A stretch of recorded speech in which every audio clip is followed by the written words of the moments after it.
धन्यवाद। आज हामी अब अटिजमको बारेमा कुरा गर्दैछौँ होइन डाक्टर? जस्तै अब सुरुमै कुरा गरौँ, अटिजम भनेको चाहिँ कस्तो खालको अब यो रोग हो कि अथवा यो समस्या हो बालबालिकामा हुने चाहिँ? अटिजम भन्नाले चाहिँ यो रोग भन्दा पनि एउटा स्वभावको समस्या हामीले भन्छौँ। यो चाहिँ न्युरो बिहेभियरको प्रब्लम हो। अब यसमा मान्छेलाई ज्वरो आउने, बिरामी पर्ने, भर्ना हुनुपर्ने खालको भन्दा पनि यसमा चाहिँ बच्चाको स्वभावको समस्याहरू हुन्छ। यसमा चाहिँ विशेष त 2-3टा कुराहरू चाहिँ हामीले याद गर्नुपर्ने कुरा हुन्छ। यो चाहिँ उमेरअनुसार जुन प्रकारको डेभलपमेन्ट हुनुपर्ने बच्चा हो, त्यो डेभलपमेन्ट यो ट्र्याकमा हुनुपर्ने बच्चाको डेभलपमेन्ट चाहिँ यो ट्र्याकमा भएको पऱ्यो। त्यसमा चाहिँ के लक्षणहरू हुन्छन् मुख्यतः भन्दाखेरि चाहिँ एउटा चाहिँ आई कन्ट्याक्ट, आँखामा आँखा नजुदाउने। आमा बुवाले बच्चाको नाम बोलायो तर बच्चाले वास्ता नगरे। 10 चोटि बोलायो भने 3 चोटि 4 चोटि हेर्छ, 6-7 चोटि चाहिँ नहेर्ने, वास्ता नगर्ने। इच्छा लागेको कुरा छ भए चाहिँ वास्ता गरेर हेरिहाल्ने, इच्छा लागेको कुरा छैन भए चाहिँ आफ्नै सुरमा बसेर खेलिराख्ने। र अर्को भनेको आफ्नो उमेरको साथीभाइसँग मिलेर खेल्न नसक्ने हैन, कुनै कुरा दिने उमेरको चाहिँ यस उमेरअनुसारको चाहिँ कुनै कुरा दिने लिने मिलेर खेल्न नसक्ने कि आफ्नो सुरमा खेलिरहेको हुन्छ, उसलाई गोलो गोलो कुरा मन पराउने, घुमाउने कुरा मन पराइराख्ने, आफ्नो सुरमा खेलिराख्ने हुन्छ। र अर्को भनेको चाहिँ एउटै कुरा चाहिँ रिपिट गरिराख्ने बानी है, कसैको चाहिँ ह्यान्ड फ्ल्यापिङ भन्ने हुन्छ हैन, कोही चाहिँ टो वाकिङ भन्ने हुन्छ। अनि एक सुरमा एउटै खालको स्वभावहरू चाहिँ एकदमै दोहोऱ्याइराख्ने बानीहरू हुन्छ है यो। र अर्को भनेको चाहिँ स्पिच डिले र बोलीमा चाहिँ उमेरअनुसारको बोली, सान्दर्भिक बोली नहुने। अथवा कुन उमेर भइसकेपछि चाहिँ अब बच्चालाई चाहिँ अटिजम भएको हो भनेर चाहिँ हामीले शङ्का गर्न सक्छौँ? अब यो चाहिँ किनभने यो सानैदेखि यो स्वभावको समस्या देखिने भएर चाहिँ अब डायग्नोज गर्नलाई अब हाम्रो लिट्रेचर अनुसार, टेक्स्ट बुक अनुसार चाहिँ 2 वर्षपछि मात्रै डायग्नोसिस गर्न मिल्छ भन्छौँ। तर उसको लक्षण त सानैदेखि आएको हुन्छ। त्यही भएर सानैदेखि नै हैन, अब भन्छौँ कसैले 6 महिनादेखि नै हैन। पहिलो कुरा के भन्दाखेरि आई कन्ट्याक्ट राम्रोसँग नगर्ने। मैले भने बच्चालाई बोलायो आफ्नै सुरमा हेरे जस्तो गर्ने, आई कन्ट्याक्ट नगर्ने। अथवा नाम बोलायो आमाले नोटिस, विशेष आमाले अथवा बुवाले नोटिस गरिसकेको हुन्छ कुरा चाहिँ। अनि नाम बोलायो, नाम बोलाउँदाखेरि रेस्पोन्स नगर्ने, यता बोलाइरहेको छ भने आफ्नो सुरमा बसिराख्ने, ध्यान नदिने हो। यस्तो भयो भने चाहिँ सुरुकै सानो लक्षणहरू चाहिँ हुनसक्छ भनेर चाहिँ यो चाहिँ हामीले ठम्याउन सकिन्छ। यो चाहिँ सूक्ष्म लक्षणहरू हुनसक्छन्। त्यही भएर ठ्याक्कै भन्नलाई चाहिँ 2 वर्षपछि नै भन्छन् हैन। तर लक्षण त सानैदेखि सुरु भइसकेको हुन्छ। 6 महिना, कसैले 1 वर्षदेखि नै सानो लक्षणहरू चाहिँ अगाडिदेखि नै सुरु भइसकेको हुन्छ। अटिजमलाई चाहिँ हामीले सुस्त मनस्थिति भन्ने त्यो क्याटेगोरीमा हामी राख्न सक्छौँ? अब यसलाई सुस्त मनस्थितिमा राख्न सकिँदैन, किनभने यस्तो बच्चाहरूको झन् आइक्यू हेर्नु भयो भने हाई आइक्यूवाला हुन्छ भने कुराहरू एकदम बुझ्ने है। कोही बच्चा हुन्छ A to Z भन्छ, Z to A पनि भन्न सक्छ। उसले एउटा एकचोटि पढाएको उसले टिपिहाल्छ, तर एकदम मुडी देखिने क्या। उसलाई इच्छा लाग्यो गर्छ, इच्छा नलागे गर्दैन। अनि बानी आमा बुवाले हेर्दाखेरि अथवा अरूले हेर्दाखेरि कस्तो बानी बच्चा बिगारेर राखेको रहेछ, एक सुरमा मात्रै बस्ने रहेछ, बुवाले आमामा नटेर्ने रहेछ भने जस्तो हुन्छ। आइक्यू धेरै जस्तो चाहिँ हाई आइक्यूवाला हुन्छ, 90-95%। तर कुनै चाहिँ लो आइक्यूवाला भयो भने चाहिँ अटिजम भयो भने चाहिँ यसमा चाहिँ अलिक बढी समस्या हुन्छ। त्यसमा चाहिँ अब अलिकति यो भनौँ न यो आइक्यू कम भएको बच्चाहरूमा चाहिँ उसलाई चाहिँ अलिकति बढी मेहनत गरेर, अलिकति थेरापी बढी गरेर चाहिँ उसलाई चाहिँ अलिकति हामीले सुधार गर्न सकिन्छ भन्ने कुराहरू हैन। अब यसको रिस्क फ्याक्टरहरू भन्छौँ। अब कस्तो बच्चाहरूमा चाहिँ अटिजमको सम्भावना बढी हुन्छ नर्मल पपुलेसन भन्दाखेरि चाहिँ, जस्तै महिना पुग्नु अगाडि बच्चा जन्मियो भने है, जस्तै आमा गर्भावस्थामा हुँदाखेरि नै आमालाई प्रेसर, सुगर, इन्फेक्सन भइराख्ने। बच्चा महिना पुग्नु अगाडि जन्मिने, जस्तै 9 महिना अगाडि जन्मिने बच्चाहरूमा बढी रिस्क हुन्छ। वेट 2.5 किलोभन्दा कम जन्मेको बच्चाहरू जन्मेपछि बच्चा नरुने, आइसियुमा राख्नुपर्ने, भेन्टिलेटरमा राख्नुपर्ने है, जसले गर्दाखेरि ब्रेनको नसाहरूमा, संरचनाहरूमा केही दिमागमा दागहरू बस्यो भने, अथवा जन्मेपछि बारम्बार इन्फेक्सन भइराख्ने, यस्तो बच्चाहरूमा चाहिँ अटिजमको सम्भावना बढी हुन्छ। फेरि आमा बुवाको उमेर 35 भन्दा नागेको आमा बुवाले पाएपछि अटिजमको सम्भावना त्यस्तो बच्चाहरूमा बढी हुन्छ है। यो बाहेक अरू केही कारणहरू देखिएन भने चाहिँ जेनेटिक कारणहरू है, जिनको खराबले गर्दाखेरि। किन अहिले हेर्नु भयो भने विश्वभरि नै अहिले जेनेटिक कज अफ एपिलेप्सी भनेर धेरै नै रिसर्चहरू, स्टडीहरू भइरहेछ। इन्डियामै हाम्रो नजिकको इन्डियामै हेर्नुभयो भने पनि त्यहाँ जेनेटिक कज अफ एपिलेप्सीमा धेरै स्टडीहरू भइरहेको छ हो। अब के गरेर कारणै खोज्नु छ, आमा बुवाले कारण किन भयो त मेरो बच्चालाई भनेर कारणै खोज्नु छ भने जेनेटिक टेस्ट गरियो। सपोज बच्चामा चाहिँ केही जिनको कारणले गर्दाखेरि अटिजम भएको भने देखियो भने बल्ल अर्को बच्चामा चाहिँ अब अर्को भावी सन्ततिमा चाहिँ हुन्छ हुँदैन भनेर आमा गर्भावस्था भएपछि टेस्ट गरेर अर्को बच्चामा रिस्क छ कि छैन भनेर त्यहाँ टेस्ट एउटा गर्ने चाहिँ नयाँ प्रविधि भित्रिएको भनेपछि सेकेन्ड चाइल्डमा मात्र हामीले गर्न सकिन्छ। तर त्यसको लागि पहिलो बच्चामा नै जेनेटिक कारण के देखियो भने अर्को बच्चामा हुन सक्ने नसक्ने टेस्ट गरेर हेर्न सकिन्छ। अब भने जेनेटिक कारणै देखिएन भने चाहिँ त्यसमा चाहिँ अलिकति अप्ठ्यारो जन्मिसकेपछि वेटले चाहिँ उलाई इस्यु हुने भयो हैन यो अर्को रिस्क फ्याक्टरमा जस्तै एउटा भ्रम छ कि भिटामिन सी र डी को कमीले गर्दाखेरि चाहिँ बच्चामा चाहिँ अटिजम हुने प्रोबेबिलिटी चाहिँ धेरै हुन्छ भन्ने छ भिटामिन सी अब यो चाहिँ सबै स्टडी अन्डर ट्रायलहरु हो है त भिटामिन सी को बारेमा चाहिँ मलाई धेरै थाहा भएन तर भिटामिन डी को मा चाहिँ भिटामिन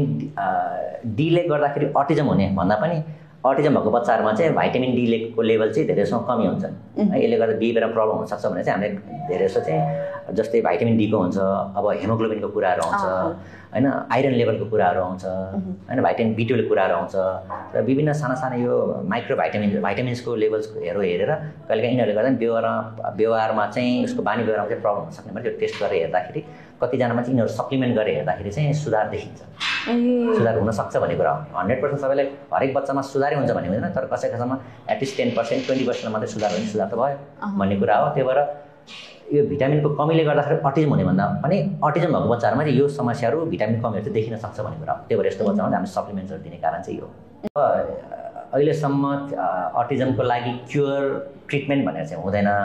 तर उसलाई इम्प्रुभ चाहिँ गर्न सकिन्छ उसलाई सुधार गर्न सकिन्छ है हाम्रो एम भनेको चाहिँ उसलाई नर्मल स्कुलमै पठाउने नर्मल बच्चाहरुसँग घुलमिलाउने भन्ने कुरा हो है अब हामीले यसको त्यही भएर उपचार के हो भन्दाखेरि चाहिँ 90 मैले पनि आफ्नो बिरामीलाई भने के गर्छु 90-95% चाहिँ थेरापी नै हो थेरापीमा अब यसमा आउँछ occupational therapy with sensory integration किन यस्तो बच्चाहरुमा चाहिँ धेरैमा चाहिँ एकदम सेन्सरी इश्युजहरु हुन्छ है कुनै चाहिँ एकदमै कान ठुला आजले कान थुनिहाल्ने कोही छोइराख्नु पर्ने कोहीले एउटै कुरा खानेकुराहरु खाइराख्नु पर्ने हैन अब यो सेन्सरी इश्युजहरु हुन्छ त्यही भएर सेन्सरी इन्टिग्रेसन गराउनु पर्ने अर्को बिहेभियर थेरापी है अर्को भनेको स्पीच थेरापी र अर्को भनेको पेरेन्ट एन्ड चाइल्ड ट्रेनिङ है यो 90-95% थेरापीले इम्प्रुभ हुने हो भए 5 to 10% मात्रै यो भिटामिनको रोलहरु अब अथवा सप्लिमेन्ट्सको रोलहरु चाहिँ हुने हुन्छ है अब यही इम्प्रुभमेन्टको आधारमा नै है कतिको इम्प्रुभमेन्ट भयो भनेर चाहिँ हामीले टाइम फलोअपमा गरेर हेरिराख्ने हुन्छ है युजुअली चाहिँ टाइम लाग्ने भनेको चाहिँ एटलिस्ट 2 महिना 3 महिना चाहिँ थेरापी चाहिँ मिनिमम पनि गर्नुपर्छ भन्ने कुरा हो रेगुलर चाहिँ हुन पर्यो यो भनेको एक प्रकारको थेरापी सेन्टरमा गएर के गर्ने आमा बुवालाई गएर हेर्नुहुन्छ सिकाउनुहुन्छ त्यही कुरा चाहिँ घरमा गएर बच्चालाई चाहिँ आफूले अप्लाई गर्नु पर्यो भन्ने कुरा एक प्रकारको होमवर्क गरेर आएको स्कुलमा गएर त्यसो घरमा आएर त्यो होमवर्क चाहिँ गर्नु पर्यो है आमा बुवाले किनभने बच्चा हुने त म्याक्सिमम टाइम आमा बुवासँग स्कुलमा त तपाईलाई थेरापिस्टले कति 45 मिनेट 1 घण्टा म्याक्सिमम टाइम दिन्छ तर त्यही कुरा सिकेर अनि त्यस्तो थेरापिस्टहरू पनि जहाँ चाहिँ आमा बुवालाई देखाएर गरियोस् अथवा आमा बुवालाई देखाएर गर्न सकेन सिसिटीआर पनि हेर्न मिलोस् बच्चाले के एक्टिभिटी भइरहेछ र at the end of the therapy चाहिँ 5 मिनेट 10 मिनेट चाहिँ आमा बुवालाई पनि ल आज के भयो र तपाईले घरमा के गर्नुपर्छ त्यस्तो खालको गाइडेन्स भयो सपोर्ट ग्रुप भयो भने चाहिँ अटिजम भएको लेभल 1 को बच्चा नर्मल हुन सक्ने सम्भावना बढी लेभल 2 को लागि लेभल 1 मा आउनु लेभल 3 को लेभल 2 मा आउन सक्ने सम्भावना चाहिँ हाई हुन्छ भन्ने कुरा हो तर यसको लागि चाहिँ थेरापिस्टको चाहिँ एकदम इम्पोर्टेन्ट रोल छ भने त्यही पर्टिकुलर एउटै मात्र थेरापी गराउँछ कि ओभरअल पनि सबै गराउने हुन्छ उसको चाहिँ होलिस्टिक अप्रोच चाहिँ चाहिन्छ एउटा मात्र थेरापीले पुग्दैन मेन आमा बुवाको कन्सर्न के हुन्छ बच्चा बोल्दै हुन्थ्यो भने हुन्छ तर त्यो भन्दा पनि त्यसमा बोलीमा स्पिच थेरापी पनि यसमा verbal means of therapy or non-verbal means of communication है दुई थरी हुन्छ है त्यो भन्दा पनि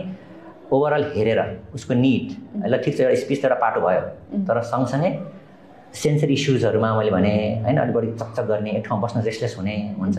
यो सबैमा चाहिँ एउटा सबै टिमले नै हेरेर बिहेभियरको प्रब्लम बढी छ बिहेभियर थेरापी बढी काम गर्नु पर्यो सेन्सरी इश्युज बढी छ भए ओटी प्लस एसआई को थेरापीले बढी काम गर्नु पर्यो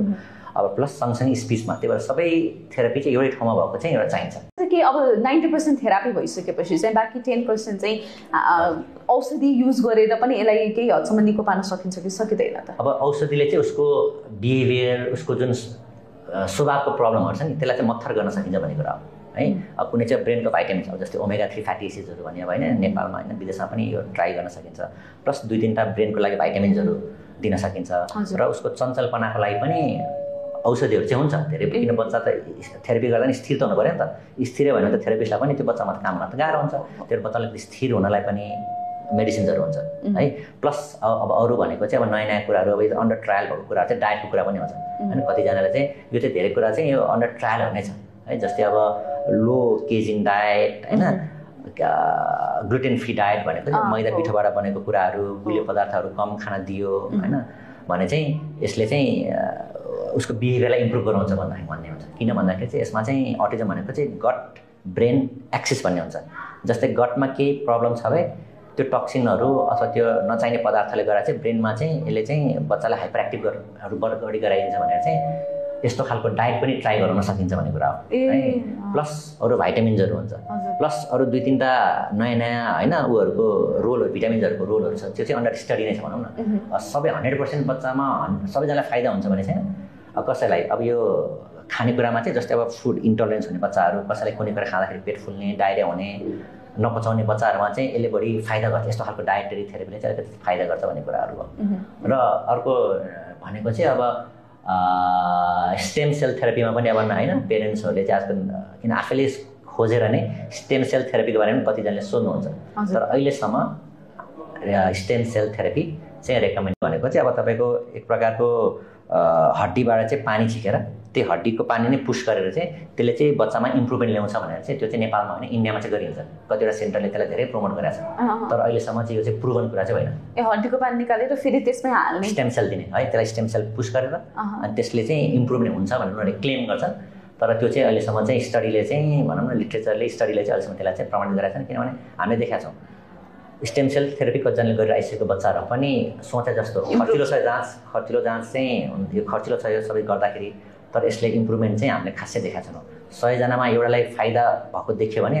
अब यो स्टेम सेल गर्नेहरूले चाहिँ यसैलाई नै राम्रो हो भनेर प्रचार प्रसार गर्छन् तर 99जना त सुधार नभएको त्यो त पछाडि नै पर्छ त्यो देखिँदैन उनीहरू मिडियामा पनि आएर बोल्दैन त्यो एउटालाई चाहिँ पुस गरेर चाहिँ उनीहरूले चाहिँ अहिलेसम्म चाहिँ स्टेम सेल गराएर प्रमोसन गर्दै स्टेम सेलले फाइदा हुन्छ भनेर किनभने खर्चिलो छ झन् 10 देखि 15 लाख 20 लाखसम्म खर्च लाग्छ नेपालमा हुँदैन इन्डियामा हुन्छ र इन्डियाको अहिलेसम्म हामीलाई थाहा भएछ कतिवटा सेन्टरले आएर स्टेम सेललाई प्रमोट गरेको छ तर हामीले डाक्टर यसमा काम गर्ने फिल्डमा मान्छेहरूलाई चाहिँ अहिलेसम्म चाहिँ रेकमेन्डेड छैन भन्ने कुरा हो यसो नगराउनुहोस् नै भन्छौँ त्यो गर्ने खर्च थेरापीमा